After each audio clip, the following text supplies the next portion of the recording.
Hi friend देखंतु आम गाँ नदी देखंतु केमिति सबू माटी खसी जाइछि वर्षारे।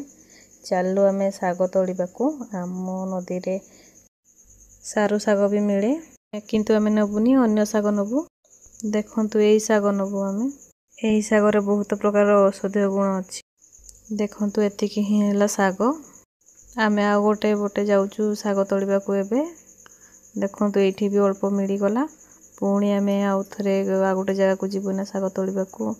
देखिबे सब केमिति साग हेछि। देखंतु आमे जाउछु।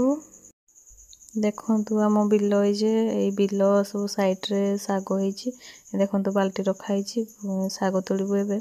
एते गुले साग हेछि। एई साग बहुत भलो आ मते बहुत भलो लागे। एई साग सेति बे मु जेबे भी गाँ को जाए नदी पाखरु मु सब साग तोड़िबा पई जाए साग आणे।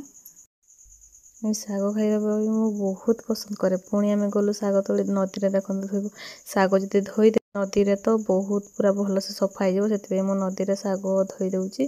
साग धोईकी आमे चललु घर को। आ आपण माने कहंतु एई सागर ना कोन। बाय बाय फ्रेंड माने निश्चय कहबे सागर ना कमेंट।